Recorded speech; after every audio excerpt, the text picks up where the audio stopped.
We're on our way across to Valetta. We're going to have a look at these, what are they, the underground... It's just underground Valetta. Underground Valetta it's called, really, so yeah, we're not really sure what that means. We're not sure if it's catacombs or World War II area, but we're booked on that. We've done our clocks this morning, so we're right on time again. It's quite calm this morning, the wind's gone.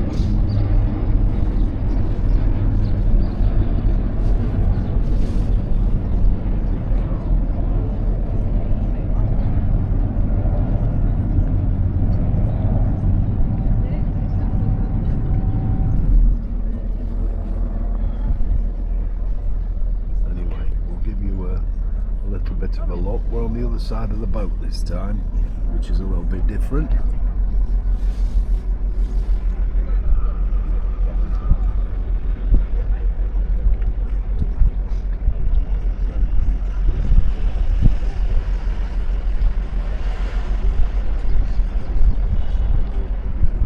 It's only a short trip, as you know, but at least you'll see it from the other side. So although it's the third time we've videoed it, it should be a bit slightly different.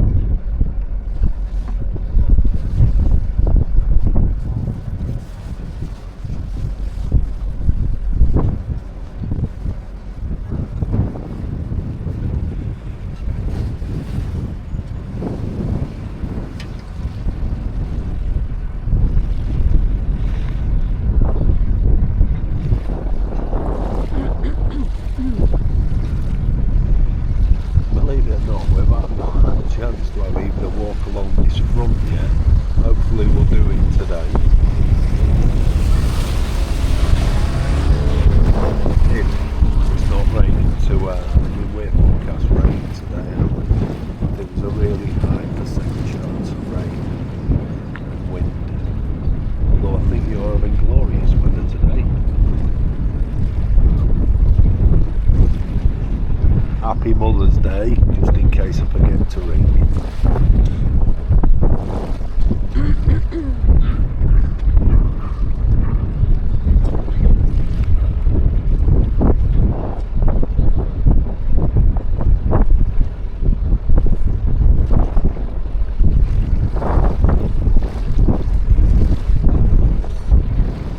No, it doesn't appear to me travelling on one of those. So when they've got passengers in it, like this one coming down, the one that's coming in the water, isn't it? They're all low down in the water, and they've come across this harbour thing, and when it gets a bit of a lick up in the water, it's gonna have to look a bit dodgy.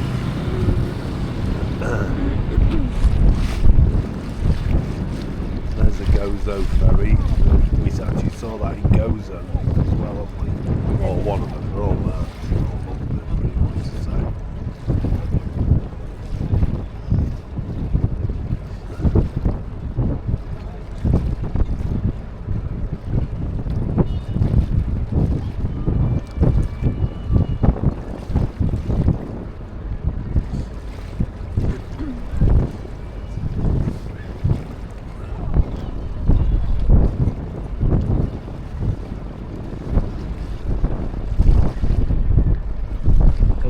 When we get out to cross the harbour, you're looking inland a little bit this time, which we've not actually shown before.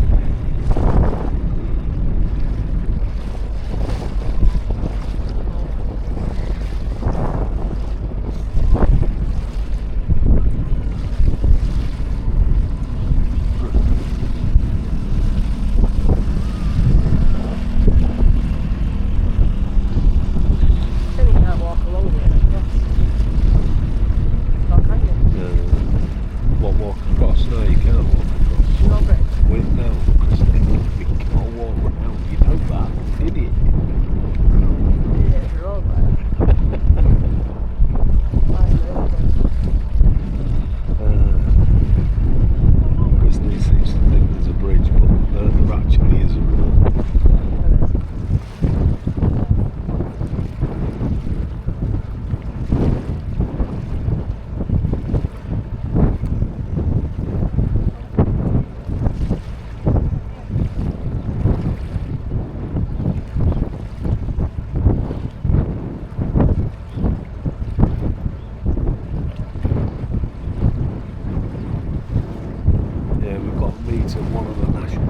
museums 30 minutes before we go, and you have to make sure that you're wearing decent footwear as well.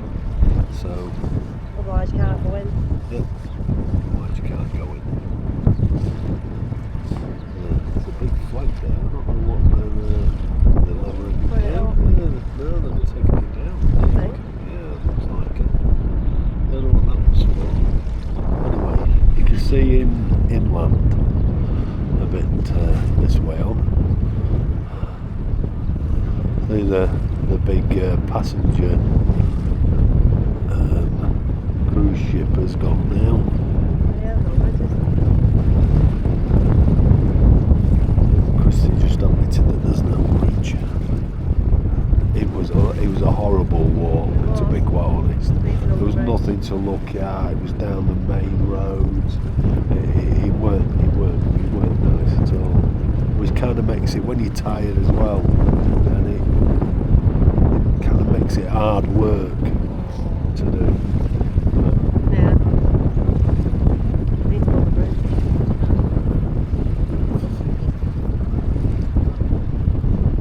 Anyway, we've got to go right there. That's a saluting battery. Up there, which is a lift, and then just to the right, you might just see the guns. That's where the saluting battery is, where we were the other day. They don't fire the guns today, No, they don't. not on the Sunday. We're a little bit early for our underground experience, so we're sharing a pistachio croissant, yeah, which I can tell you is really nice. It was massive. Full of like pistachio cream in it.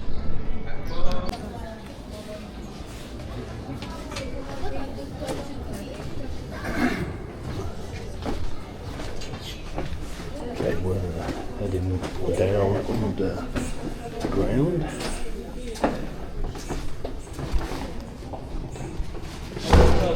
Oh, and down there? Yeah. On the other side. Oh, okay. Sorry.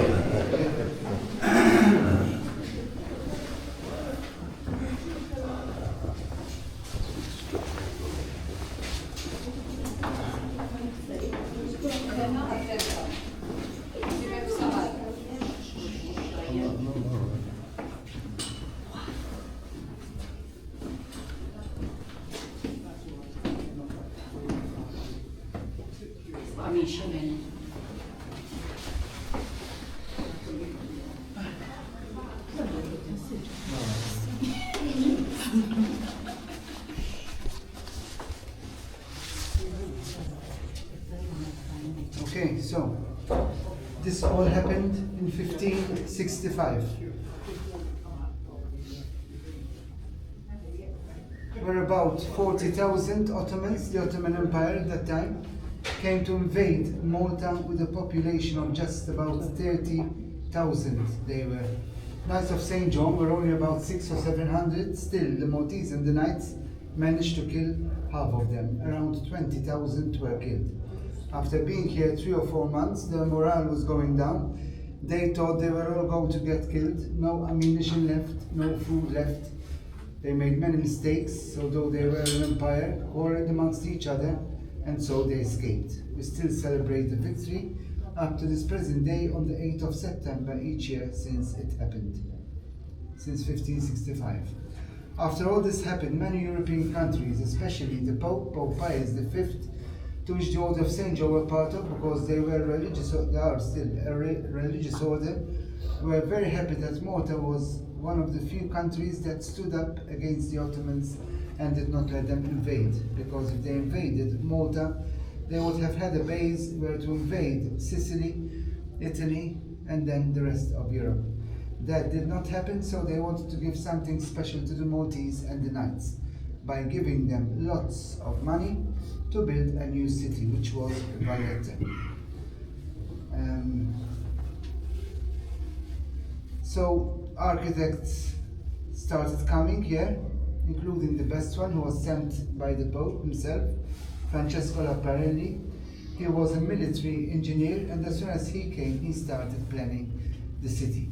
If you look at a map of Valetta, there's one outside, you will notice that all the streets are straight.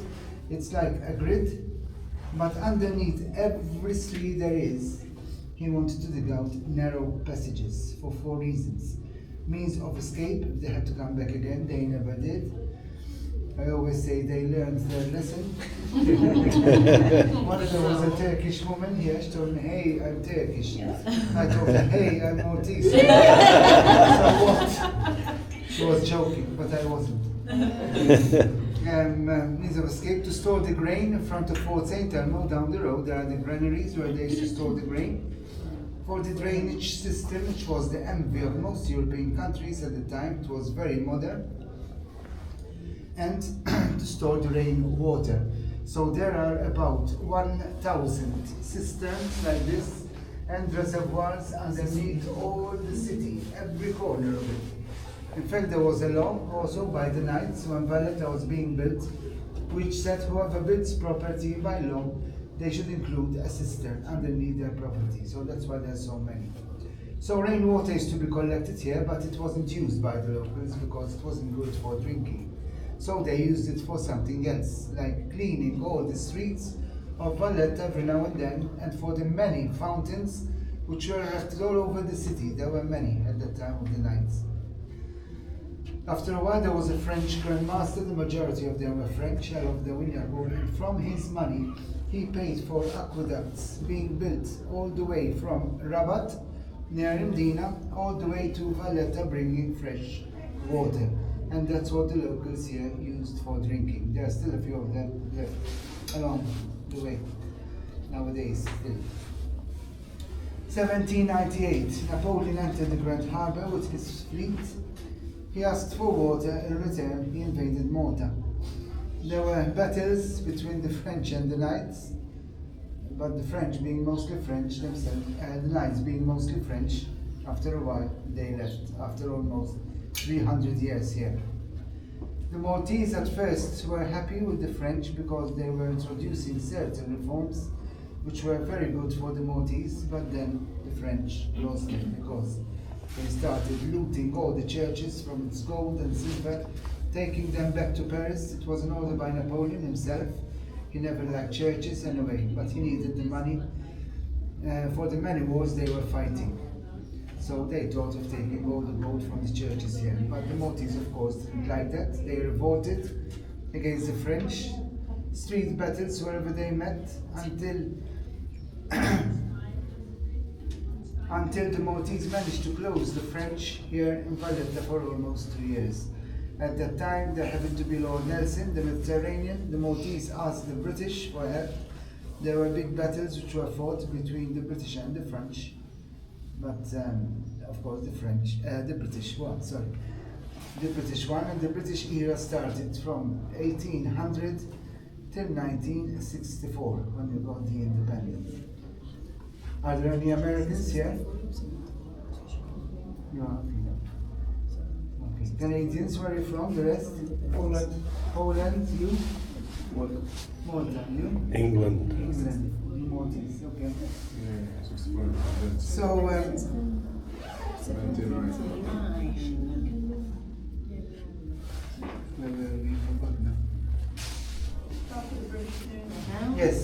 1964 independence. Yes, thank you. So many things happened during all that time, including the Second World War, of course.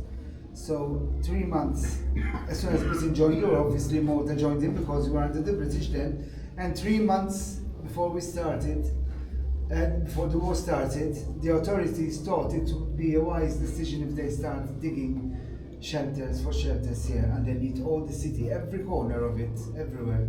So men, women, children started digging these shelters day and night. They never stopped. In 3 months' time, they managed to dig shelters for around 30,000 people.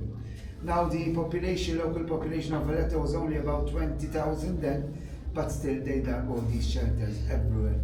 Now shelters were dug all over Malta and Gozo. If you walk along by the bastions, by the sea there, you will see still the shelters which were dug in those days.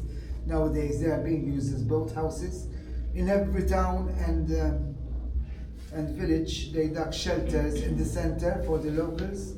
Private houses who had some space by the house, and there were many who did this, they dug shelters for the family.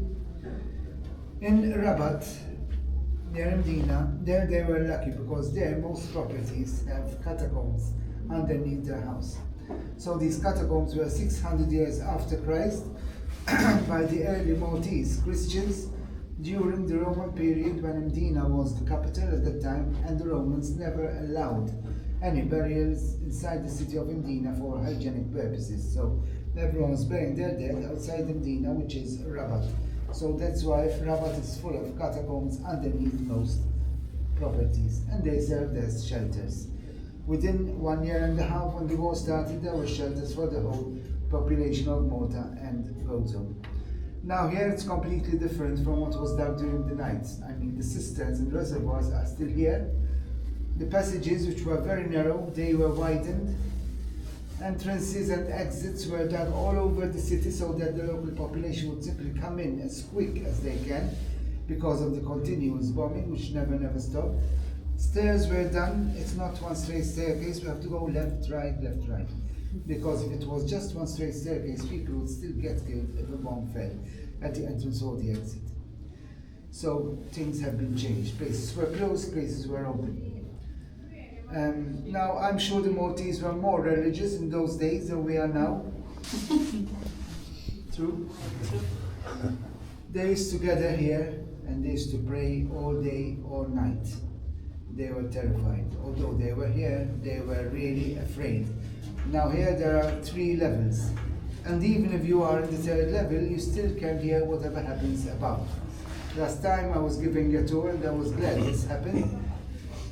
I heard a small plane above in the 3rd level, and I told the people, can you hear? This is one small plane and you can still hear it. Imagine during the war all those planes flying low, and they used to fly low and bomb everywhere. No wonder they used to pray. Some people used to take a break from praying as well. Have a Kit Kat, we say. They have Kit Kats, no chocolates probably at the time. They used to draw on the wall. That's me when I had hair. Hitler, of course. Union Jack behind you. Other drawings there. The British Prime Minister, then Lord Chamberlain.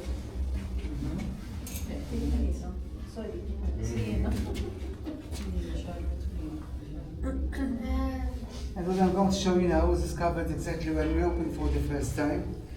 3 years, 3 months ago. It has always been closed here since the war, and we opened Heritage Malta since 3 years, 3 months ago. That's how long I have been retired. 67, do I look it? Yes, 67. I don't know. Whatever I age. So, you can discover this. It's behind us.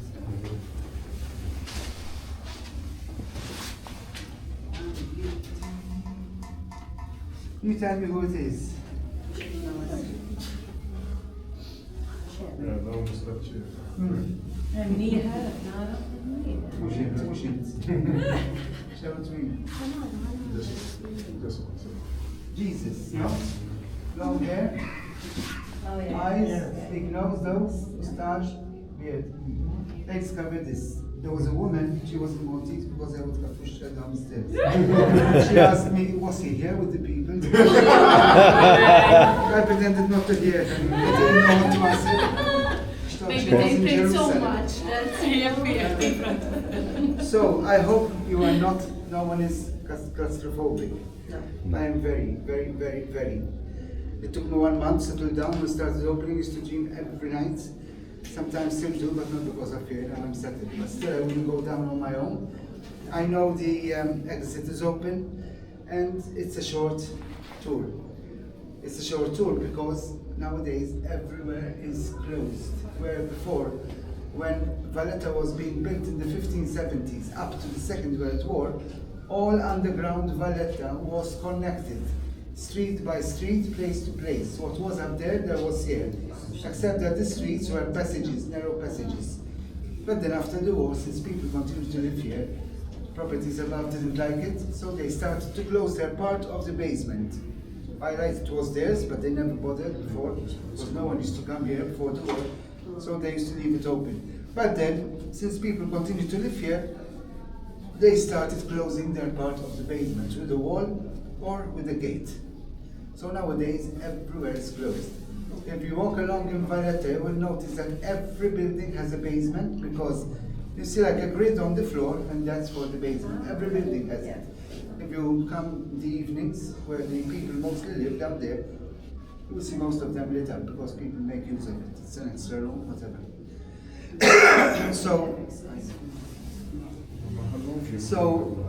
We're going underneath Merchant Street, which belongs to no one, and there we'll see everything. Second level now, you hold on to the railings.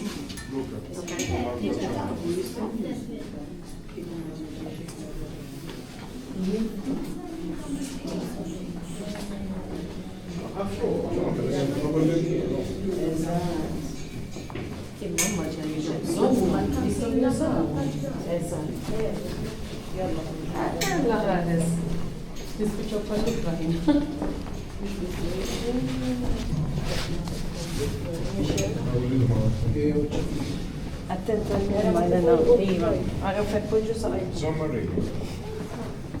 Vediamo se ho preso la...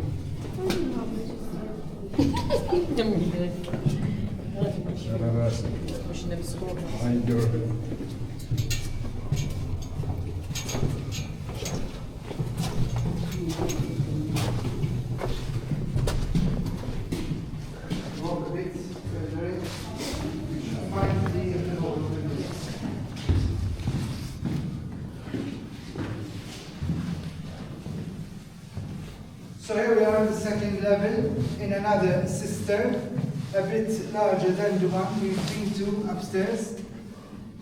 So these cisterns and reservoirs were all sealed, cemented before the war, so that no water would come through while the people were sheltering here. The people used to shelter wherever, everywhere was open, but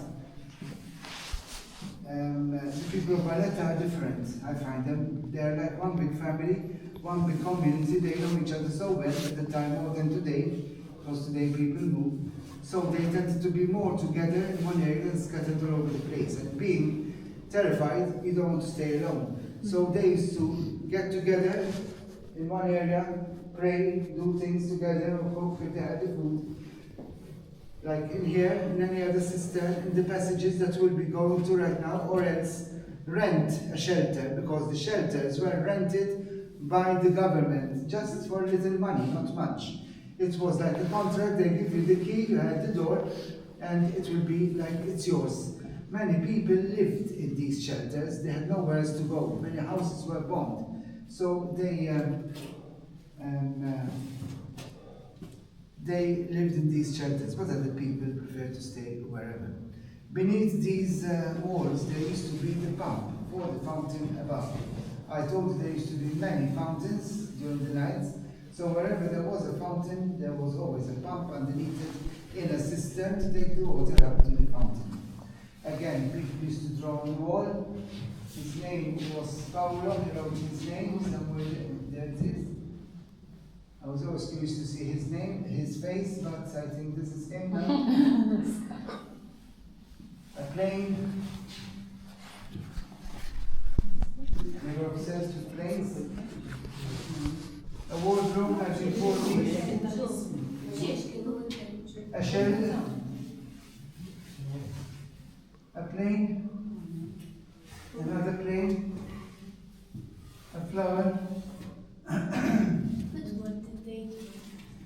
And these were the cables for the electricity, which were all over the place. There was electricity everywhere here, but these were mostly off all the time because of the continuous bombing, which never stopped.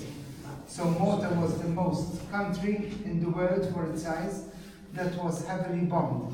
16,000 tons of bombs fell on this small island, especially here in Valetta and the three cities, because of the Brent Harbour, the dockyard and the fleet. So that's why here it was all the time, continuous. There were a few families who had some money to spare, and they used to take the family to Gozo, the other island, rent a house and stay there for a while. Not that Gozo wasn't bombed, it was also bombed, but not as much as here. My mother lost the whole family there, relatives of hers, so it was also bombed, but not as much as here. Here it was all the time, for 4 years, continuous.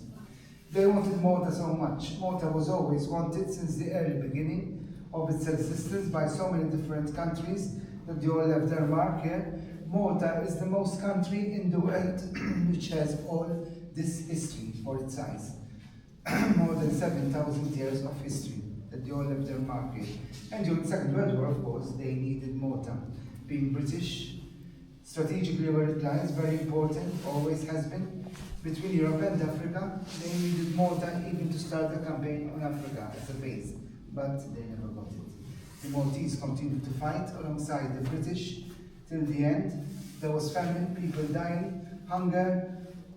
Every convoy which tried to enter the harbour with food and things they sent to the Maltese and the British here, it was bombed and destroyed until the last convoy, the Ohio, which was heavily bombed also, managed to enter the harbour. They towed it in and it was saved.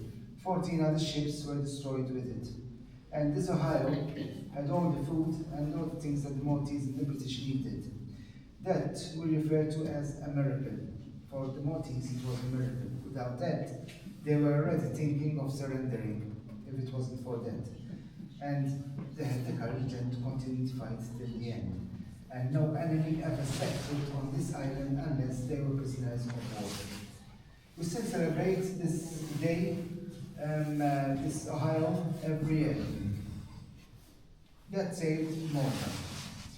Now we are going down to 3rd level. The stairs are wet. Be careful how you go down. When the stairs end, the ceiling gets a bit low for a while. Please bend down a bit, okay?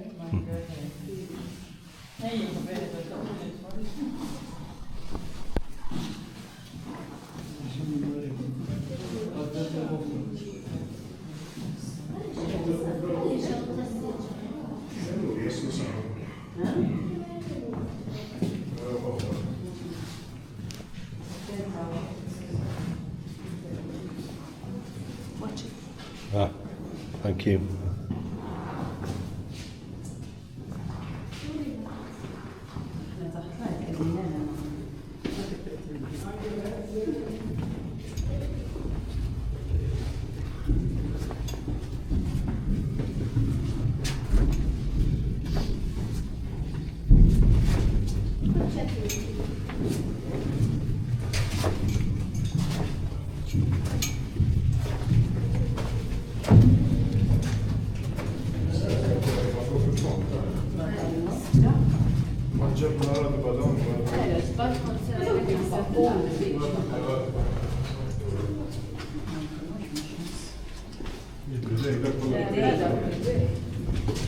Ma che non ci vedo svonci.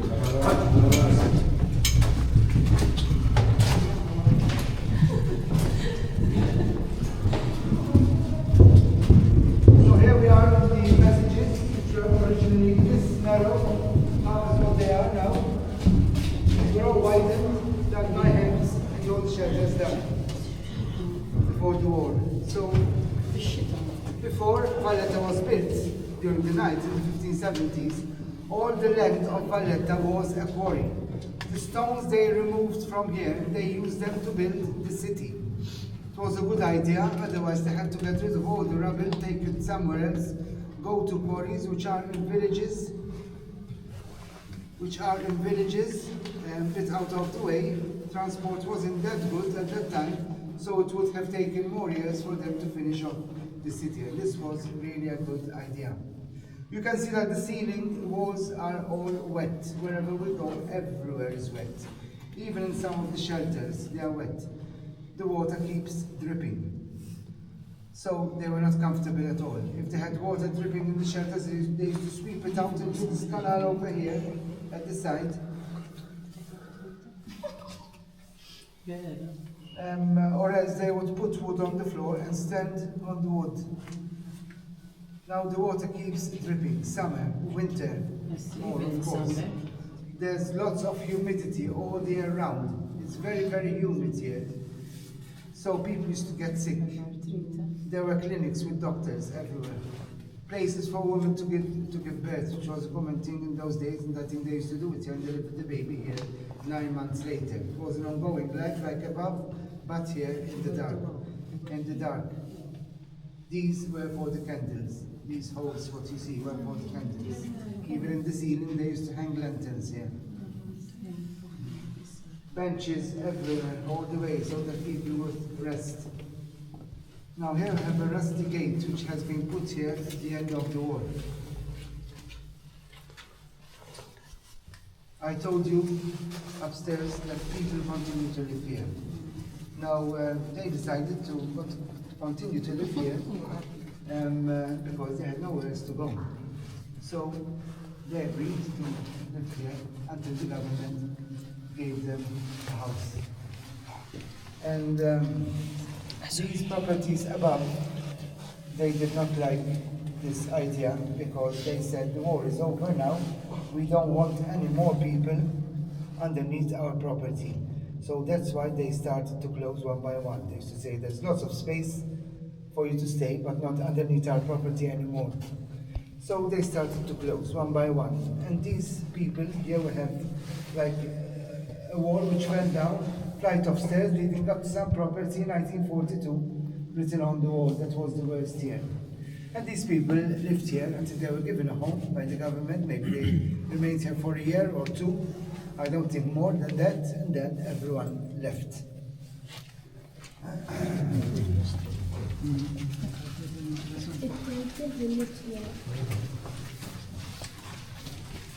Vedete, passaggio da. Perché in tara ci Wow.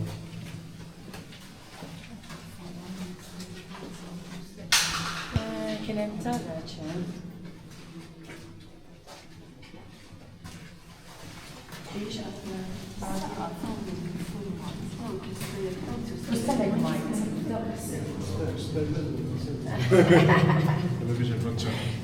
Sweet. Jena tħalġu xejn taħt xejn So Malta is the most densely populated country in Europe for its size. In those days, all families were 10 children, 15, even more. There was a man, he told me we were 23. I told him, Jesus Christ, so never stopped. They had no TV, nothing to do, so produce like rabbits. Today, we are going to be the least populated country in Europe. All the Mediterranean region is going to be the least populated, and Malta will be the most. No one wants children anymore here. Women want a good career in life, enjoy life as much as you want. Have pets, dogs and cats, but no babies. If they have one, that's enough. If they have two, that's a mistake. Not always, but... So, you see what is the big difference? My point is, imagine a family of 10 living inside these tiny holes. More or less, they are all the same. They couldn't be larger, otherwise the ceiling would have collapsed. So imagine a family of 10 living inside a tiny room like this. No windows, nowhere, nothing. Probably they would put up bunk beds by the wall to save the space. If they had their belongings, imagine how cramped it used to be. They had a door which they used to close when they leave, come and open. But I imagine that if they were all inside, they would have to leave the door open, otherwise they wouldn't be able to breathe. Now there were couples, of course, who took a shelter, not just families. Now here there was air flowing all the way because all the entrances, exits and shafts were all open, and there were many. So air used to flow here, but if you close yourself in, being that many inside, that's another story. Some people used to go out, find a bombed palace, building, house, whatever, take the floor tiles from there, bring them here and cement them on the floor. They did a really good job. Wow. They did this even after the war, since they were living here. Now the tiles used to be colored, designed, beautiful tiles in those days. There are many still houses which have these type of tiles, 1,000 villages today. And today also they are in fashion, back in fashion today, and many factories have opened up producing more beautiful tiles than ever. There are two others which used to be very common. I will show them to you, and another one which is really beautiful at the other side of these underground. So I always say the story about my parents. My parents were both in the late 20s during the war. My father was a soldier with the British, and my mother used to work for a while in the Victory Kitchen, which is a corner down from Musa. Nowadays there's Clark Shoe Shop. That used to be the Victory Kitchen. She worked there for a while. She was very courageous and adventurous, not like me. But they never spoke about the war while we were growing up. Never, never, never did I hear my father tell us one story about the war. They didn't. But once my mother told me the story about herself. She used to live in a very large house exactly next to the Baraka Gardens, if you know where it is, a corner house. One side facing the garden, the other side facing the harbour. That is the most beautiful view nowadays, but not then. But she didn't mind. She used to go up on the roof. They used to come, bomb the harbour, and then they would continue the rest, Valetta and the three cities. They used to fly above her head, very, very low. She used to see their faces in the plane, and she was never killed. Well, she was telling me the story. I told her, "Were you crazy? What were you thinking? I mean, who would do that? I wouldn't, for sure." So, well, I did it, and not once, and I survived. She was lucky. One day they decided to leave the house because it was getting very dangerous then. And the next morning the house was bombed. So she was really lucky. Wow. There was also a Maltese woman in my tour out here, and she told me her mother, who passed away about 10 years ago, she used to be here when she was 8 years old with her family. She told me ever since she left this place till the day she died, she would never stay alone in a dark room all by herself. She was traumatized all her life. So imagine how many people, and children especially, were here for 4 years. Wow. How traumatized they were. No wonder not everyone used to talk about it. And yet we have so many wars around us. People die, people suffer for no reason at all, for nothing. And it goes on and on and on. We never learn. So the first 5 young men who were killed on the very first day when the war started, they were in Fort St. Elmo down the road, an Italian attack on the very first day. Probably they were staring at them, they didn't pretend that they would get killed, and they were killed immediately.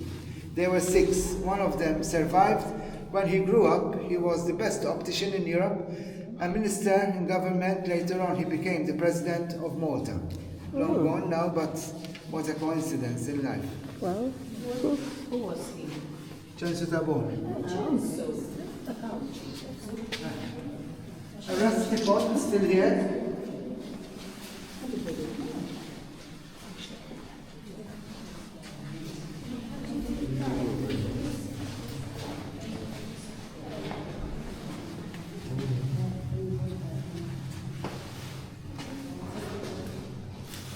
These people must have been really religious people here. 2 small niches with the cross in between. A large niche opposite their shelter here, in front of their shelter. Holy Mary or Jesus with a candle underneath.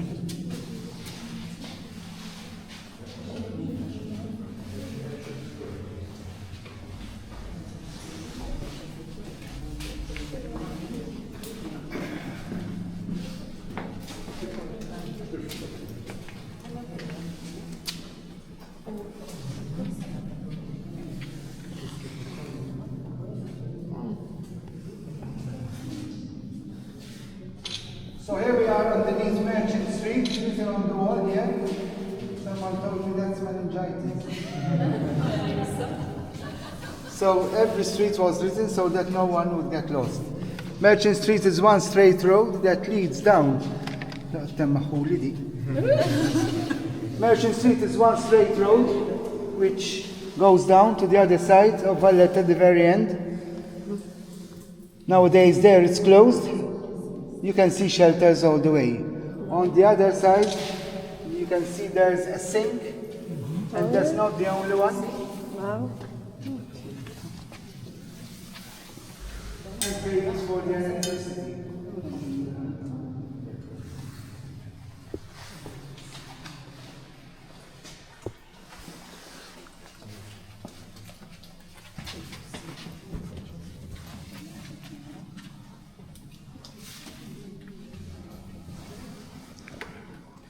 So here we start another street, St. Lucy Street, at the side of the cathedral. Now this is very interesting. If you look at the ceiling here, these were the original passages which were dug during the night. How narrow they were. Imagine if the Ottomans returned here, the knights were to escape through these narrow passages in their armor, on top of drainage pipes all the way. Wow. They never had to, but this is how they were. Wow. Now, these were common, I think, in Naples they have the same, and nowadays they are open for the public. They give them a candle each and let them go through these narrow passages. Must be crazy. And these were widened as they are before the Second World War.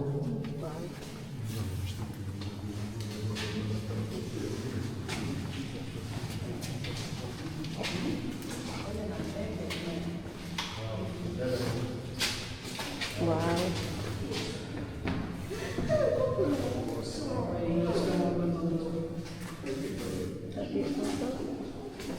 Look at the tiles here, these were very common. On this side, maybe they are more beautiful. Wow.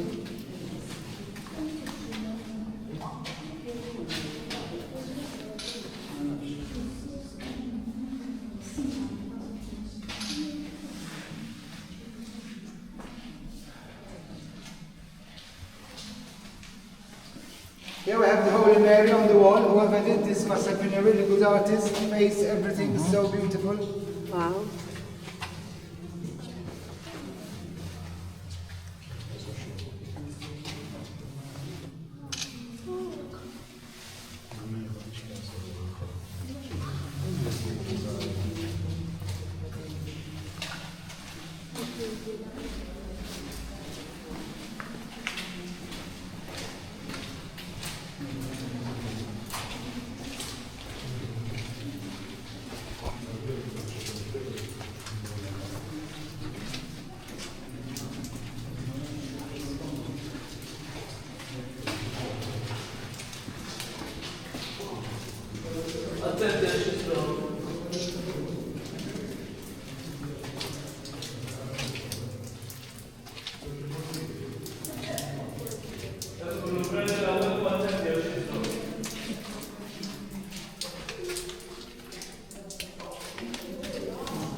Move on, please, move on.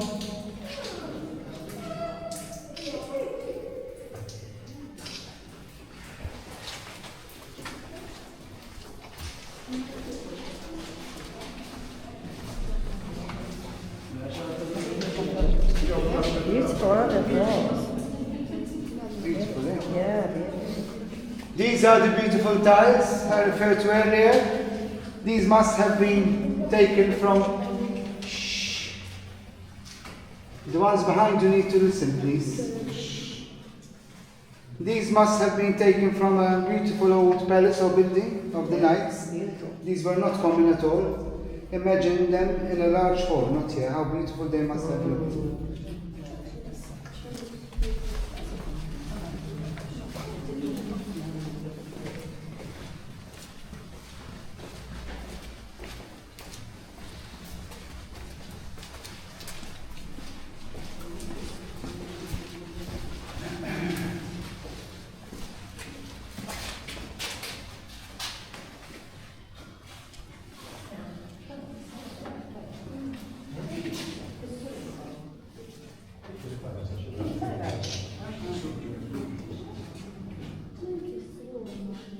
So this used to be very common here in Malta with every house.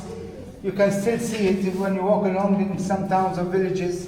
With every house there is something religious by the wall, next to the entrance, to protect the house, protect the family, whatever.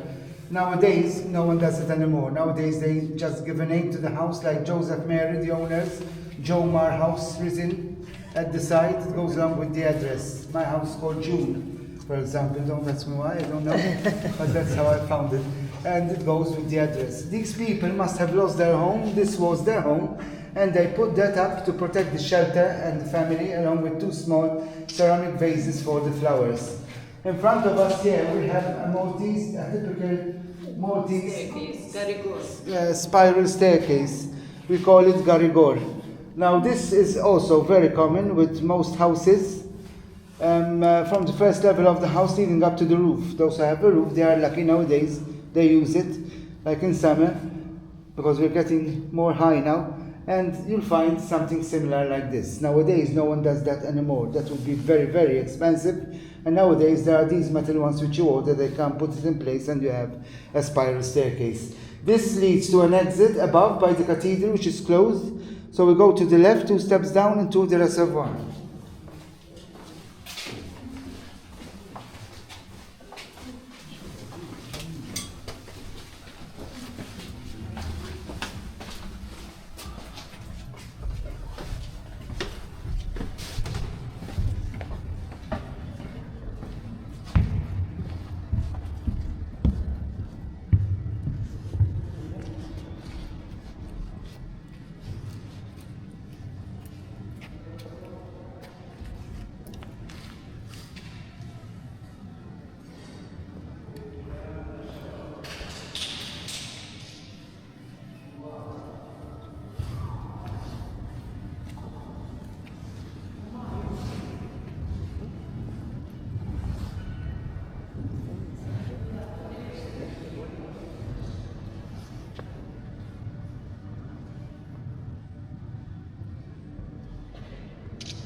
So here we are in a small reservoir. This was part of the quarry also before Valetta was built, and like this there are others underneath the city, but still imagine how many gallons, millions of gallons of water is to be stored here. Wow. Now I'm calling this a small reservoir because all over Malta there are more than 1,000 reservoirs scattered all over the island. Some of them are like this. They are not used anymore, but others are huge. When I say huge, they are really, really big. You have no idea.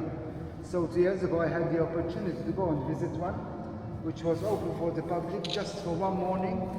They did it all up before, it was empty from the water, and they were launching a new book which came out then about reservoirs in Malta. The president of Malta was going to be there to launch it himself, and I thought of going. I expected to see something like this. But when I reached at the place, before going downstairs, I saw it all beneath me, and I couldn't believe my eyes. If you've been to the cathedral here, maybe it's larger than that. Wow. And so high. Lots of large columns to hold the ceiling, covered in marble. It was huge and beautiful. Which the one In Lua. And like that, there are others. These were all dug in the 1800s. And still being used today. The knights also had large ones. There's one here underneath Fort St. Elmo, the whole fort of St. Elmo. There's one there which is huge and so high. Nowadays they go inside in boats and go all over the place to check. These roots come from the trees above, which are ficus trees. Ficus trees have lots of roots. They come out through the stone and will even continue to grow and grow. These cause damage wherever they are. Sometimes they have to be removed. This was a mistake which was done in the 1800s, where they planted lots of ficus trees here, and then these started giving problems to the basements, and so sometimes they had to remove them. Like they did in the palace, President's Palace, in the courtyard. There were 2 old ficus trees, more than 100 years old. They caused so much damage in the basement. They had to remove them. Instead, they put up orange trees as originally during the nights. That's how it used to be. In the corner there's an opening that leads to the other side, where all the drainage pipes come through all the way we came from, down here underneath the water, through there to the other side. Even here, there is another opening which leads to the other side. You can see that the floor is tilted to the left so that it will flow, and when they needed to clean the reservoir during the nights, because they used to clean them, they used to empty them from the water, clean the reservoir, and then let them fill again. Every summer here we give a light music concert. 40 people are allowed, it's done up, the acoustics, the sound is Wow. great. People enjoy it. Oops.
So the openings I showed you on that side come to here, bringing the drainage along into this canal over here and goes away somewhere else. They had one of the best drainage systems in Europe at that time, the Knights. But this was all changed in the 1800s because the population of Valetta got bigger then. The drainage system was not good anymore. It started to overflow to the harbour and they had to change the whole system. Look at the ceiling here. These beautiful arches played a very important role in all their buildings. Whatever the Knights built, being palaces, large buildings, houses, which we still have a lot, which were built 300 or 400 years ago during the Knights in certain towns and villages. When you go in, the rooms are halls, not like nowadays, small rooms, so the ceiling needed support. And you'll find these arches everywhere you go. Sometimes plain arches, sometimes decorated arches. There are also a few restaurants here in Valetta which they have these beautiful arches as well. Valetta was built as a Baroque city by the Knights of St. John in the 1570s with lots of palaces, beautiful buildings, beautiful architecture, historical buildings everywhere you go. But unfortunately most of these historical buildings were all destroyed during the Second World War. The public street, like any other street in Valetta, were all destroyed, rebuilt again, but not as they were. Merchant streets, you still have those few palaces which are still there, which they managed to restore and rebuild after the war, so at least we have those. The Knights came from 8 different European countries: Germany, Italy, Spain, Portugal, England for a while. France was divided into 3, France, Provence and Auvergne. So these 8 ranks formed the Order of St. John. They were a religious order and they came to Malta in 1530, settled in the 3 cities, and they were the seat of government as soon as they came. So there they built 8 auberges, 8 buildings, one for each. They administered the government through those buildings. 2 survived the war, the one of England and the one of France. The other 6 were all destroyed. When they moved to Valetta in the 1570s, when it was being built, here they built 7, not 8, because England had another Brexit and they left the order. So they became 7. And here they built 7 auberges. 2 were destroyed, the one of France and the one of Auvergne. The others are the one we came from, which used to be the Auberge of Italy, which is a really beautiful building. The Auberge of Provence in Republic Street, which houses the Archaeology Museum. And I think the most beautiful one is the Auberge of Castile, just around the corner from Musa, between Musa and the Baracca Gardens. You have to see it in the evening, lit up. The facade is really beautiful, beautiful architecture. And the remaining others are all government departments nowadays. So if you move back now, switch off your lights. You are going to watch a documentary of 11 minutes about the war. Excuse me. Oh, sorry. Is it off?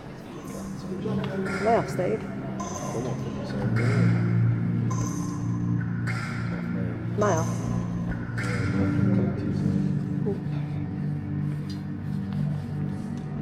A state of war would exist between us.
It's cold and tough out here. Hey, did you return home too? Or are you just staying for the red coat? At first, I had to return to the food. But now, we've been sleeping here for weeks on end. The waiting of the air inside me never stops. And the bombs keep raining down from the skies. Malta Exterior is more than 3,500 Americans, developing more than 3,500 hours of constant attack. Just after Easter, our school celebrated France was running on air. Thank God we were on several days. Otherwise, I would be sleeping here. These lights were taken in the sanitariums, carving the lines of the river Valetta, and unexpected library things. But every time those sirens go off, we all get together and learn to pray, live another day. Sustained aerial bombing campaigns first became widespread in the Second World War, intended to cripple a country's infrastructure and the morale of its civilian population. I can't get my hands over my ears. It's like just before the fire explodes into the center. Except down here, in the dark, there's nothing to see. At first, before the war broke out, we were handed out gas masks at school, and we jumped through the water units. We thought it was very exciting, even though the masks were pretty scary. Everyone was expecting to see the chemical weapons being at an airport during the during the vaccine campaign in the 1930s. An anti-gas school was opened in Cordoba. The 150,000 gas masks were released and had to be carried around at all times. But then the bomb started to fall, and the pickaxes began freezing. Pre-war chemical warfare and the construction of a return. People ran for safety wherever they could, in churches, catacombs, and houses with blood cellars with the mission of God. Any larger urban spaces such as road radiations and wells were also turned into area shelters. The harder areas of harbor streets, such as the dockyards and the naval ships. We were told to leave our home in our Valetta and take refuge with our cousins up in the countryside near Rabat. But none would budge. It was only when our neighbors house we used gravel that she began to stay. Our home is next door. We're lucky to have made it to the shelters in time, and to still have some of our professions with us. Around 30,000 buildings, including historical were either destroyed or damaged during the war. Mom said it would be an adventure. It was fun to live like rabbits and live out for a while. But I don't know. It's crowded here. It smells. You can't breathe properly. I'm feeling sick all the time. I have to do my homework by candlelight. My eyes hurt and the smoke from the oil is burning my clothes. Every morning, we have to drag our matches outside to dry, as they expected to do anything. Newcomers are always fighting for the best places. We don't have enough money for a tiny room of our own, so there is no privacy. We sleep, cook, eat, wash, and stay here. I leave the weeks behind with the curtains. I say one of the The resolution says Malta is the most bombed place on earth. 16,000 tons of bombs were dropped on the island between 1940 and 1943. I can't wait for it to be all over. I just want things to be the way they were before. The history of the Second World War is filled with stories and episodes of individual heroic resistance. However, some countries resisted alien occupation, and resistance was more of a national rather than individual effort.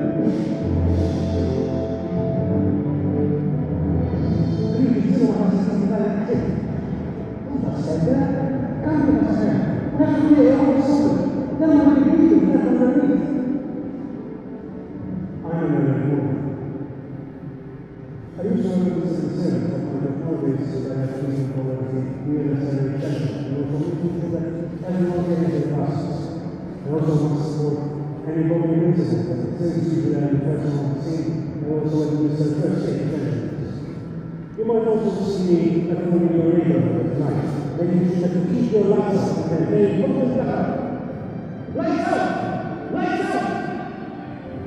The area precaution ARP was founded in Malta in July 1939. Each district around the Maltese line has its own ARP office, commanded by a district superintendent.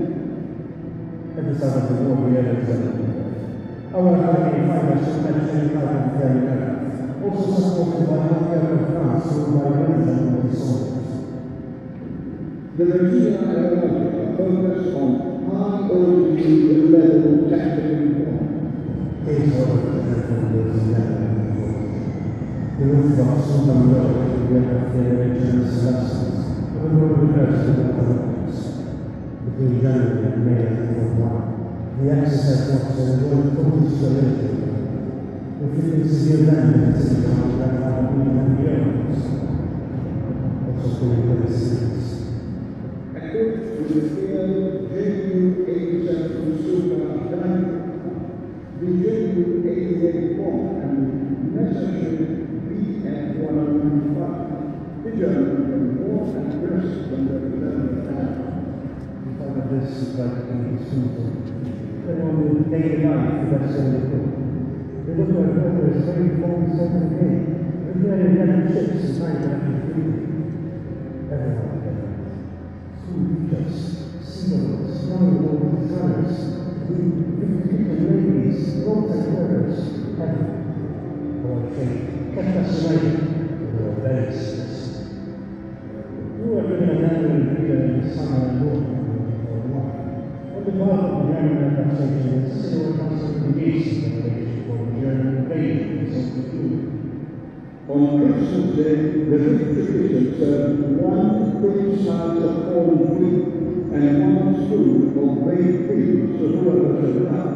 Most people finished their meal in shelters as the air sounded. In January 1942, the Sultan and Measures turned back to the Netherlands.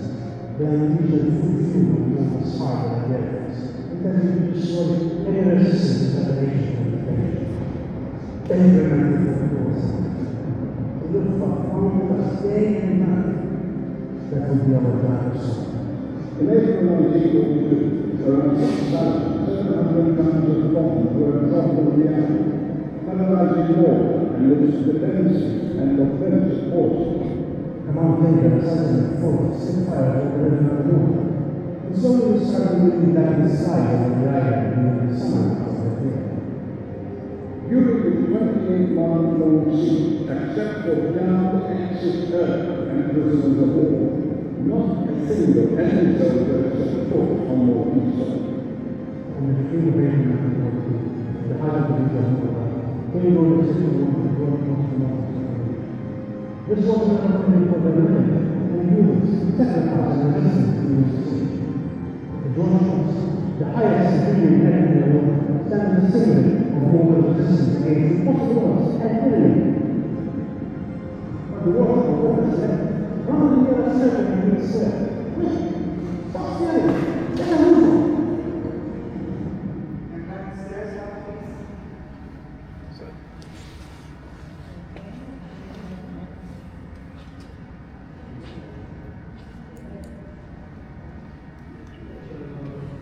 Wrong.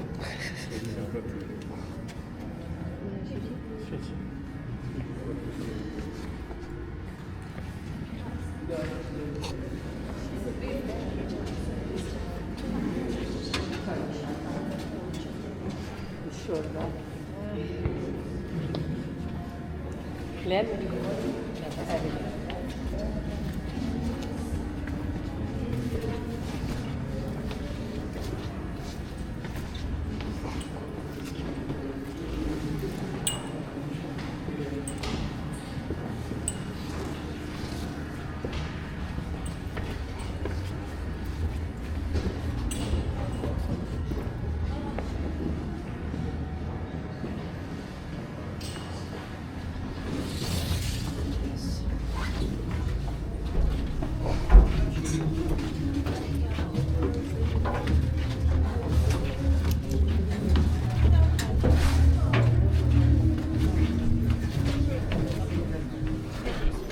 Senti, ho carico.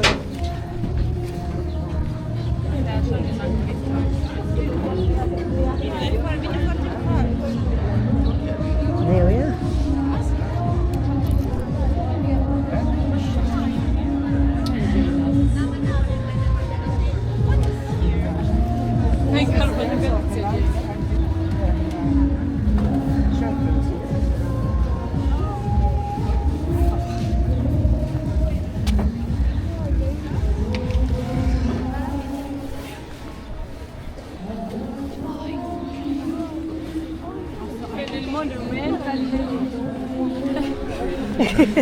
Il monument ta' Torobna. I think that's it. Yeah. No, it's alright.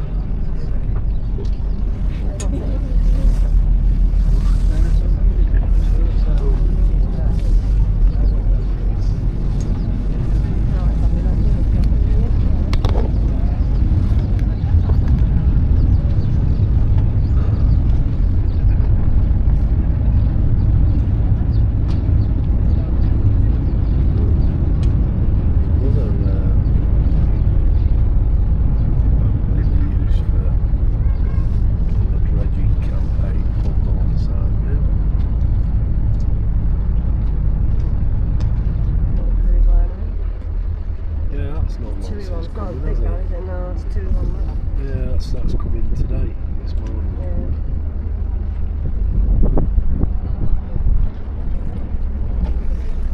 Yeah, tomorrow is Freedom Day. It's they celebrate, I think it's like Britain giving up sovereignty to Malta, I think, British rule. So they celebrate that tomorrow.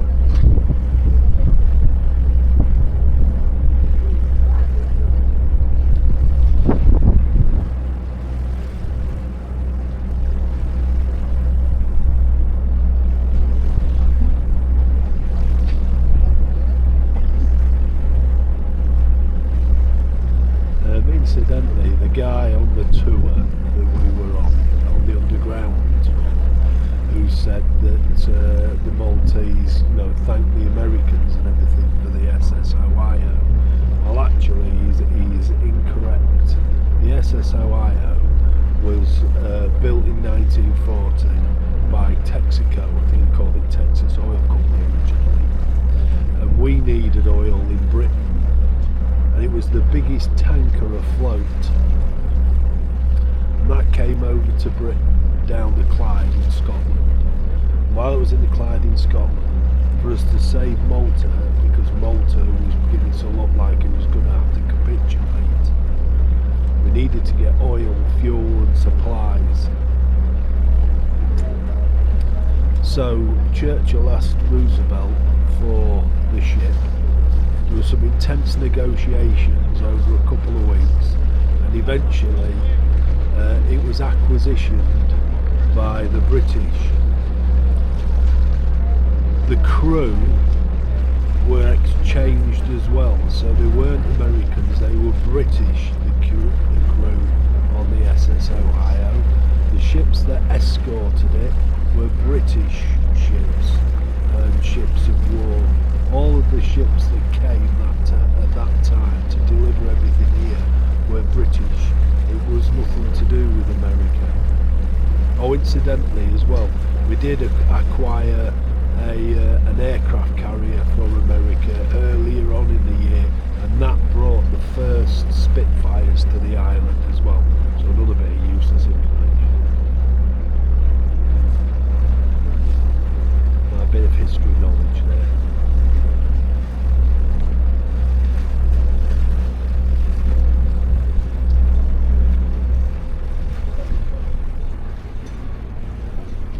I can't believe how much time we've spent around Valetta while we've been away. We've never done as much time as this before, have we, around the city?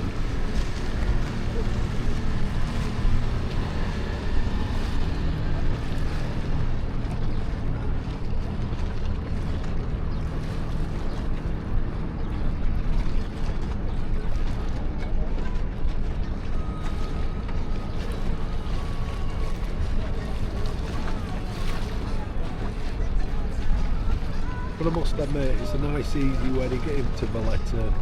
It's only a 10-minute walk from the apartment down to the ferry port. £3, was it? It's 760, so 380. £3.80 each. Return. So which is €380. That's €380 as well, not pounds. So it's cost us about £3.20, something like that each return, which we think is a fantastic value.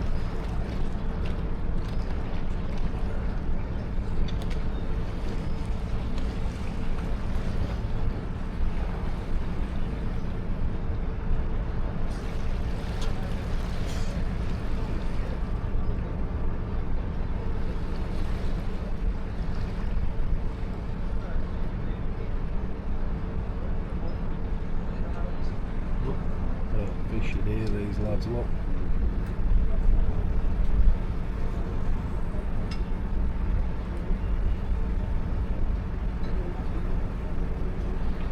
Good, isn't it? But I don't think he's caught anything yet.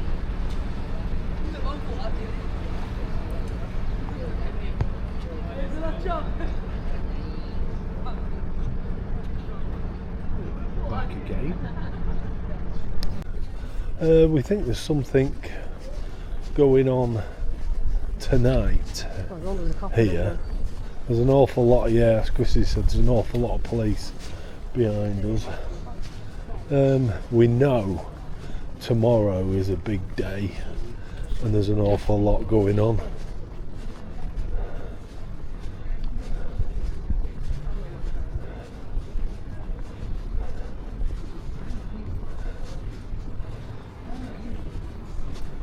So I think Christy's just been collared by a paraffin lamp. Yeah, wanting money. I said no. Yeah, she asked me earlier. That's why I just kept walking, Look at that for a steam engine. Look how high that goes.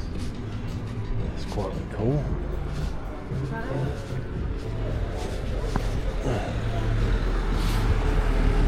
A steak and lobster.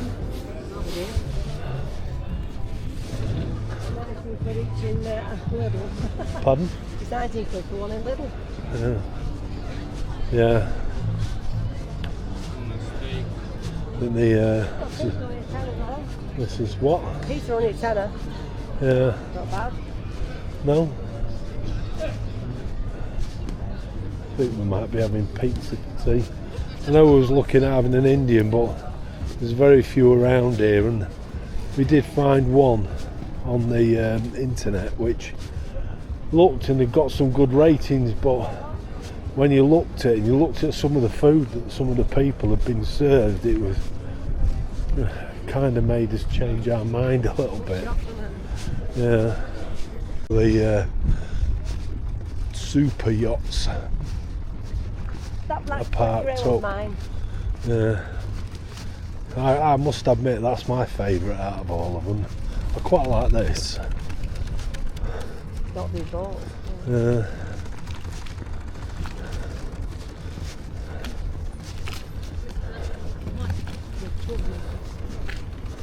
Wow, power line, power connectors on it were massive. Yeah. You can plan them, yeah, than one of them. Look at that one. Mangusta Grand Sport. Unleash the Lion. Look at that for a boat. Another $1 million, that is.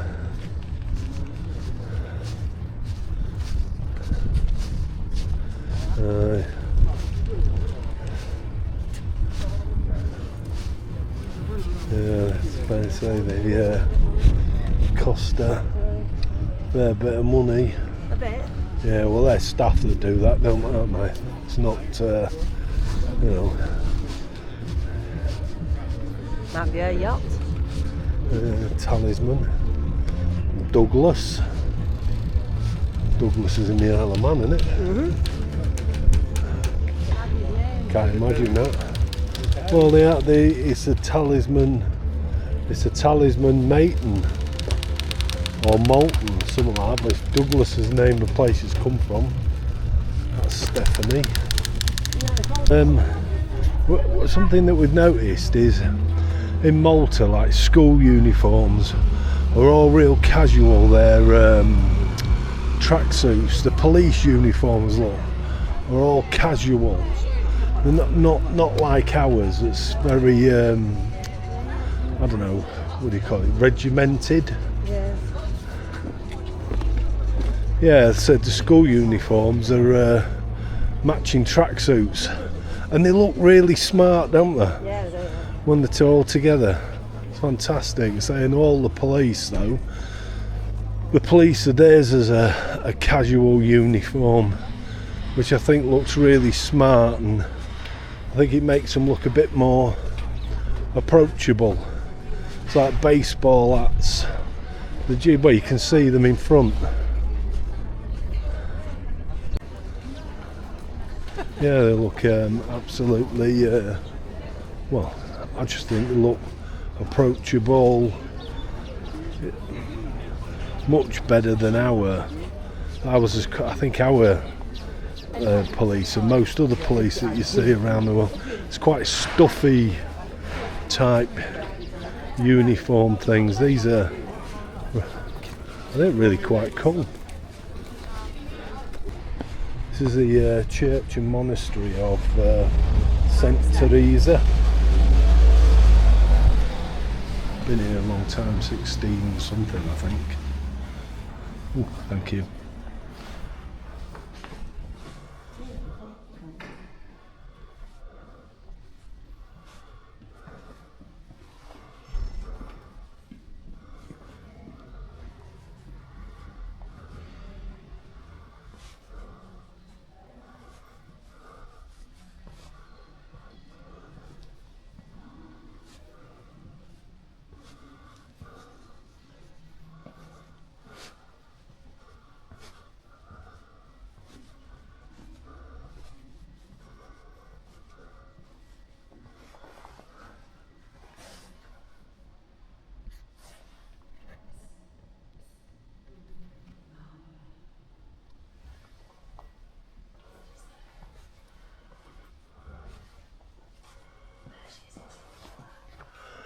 So we think this is St. Teresa.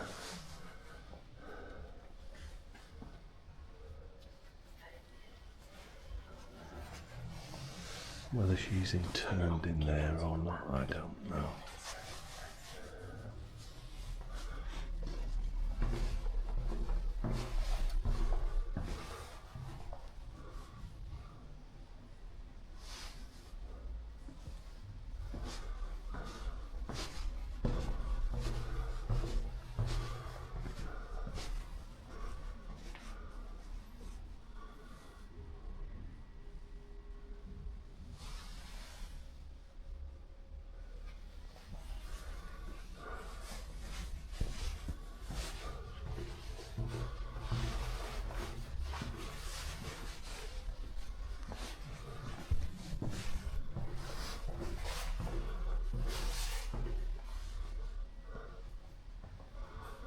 Look at the chandeliers though. I love the chandeliers.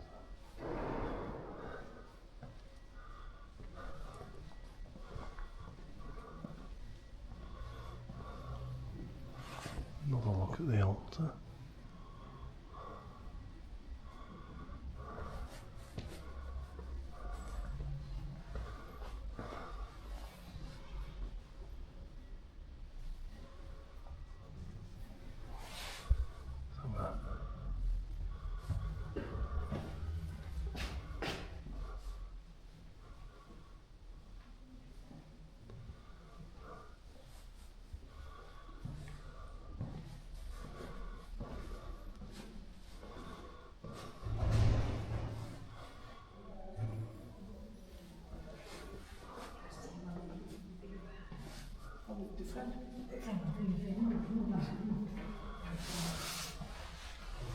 This is a strange old place. Look.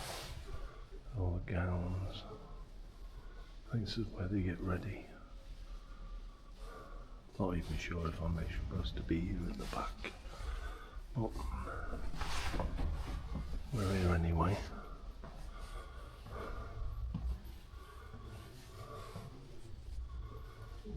Amazing. Yeah, I think that's where you get ready for whatever. So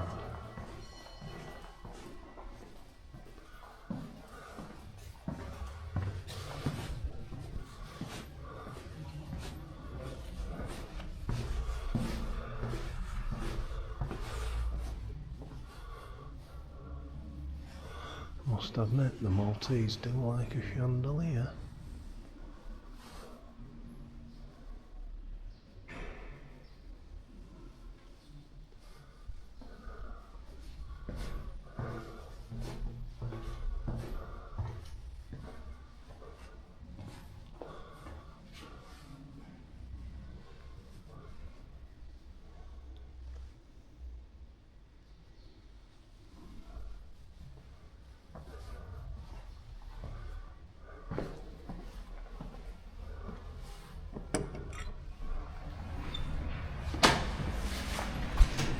Those boats that we saw, the little ones, there's a fella here who builds them, look.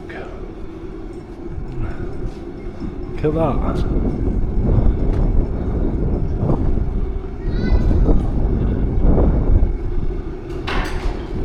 How fantastic are they?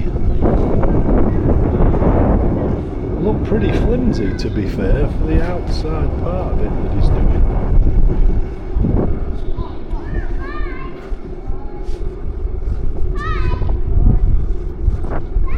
We're on our way now. We're going past a few boats again, but we're on our way for some tea.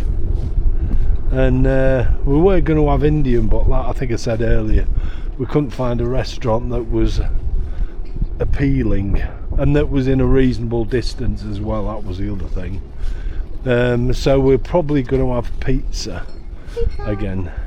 So we like pizza, you can't generally go wrong with it. Good choice of toppings and that. So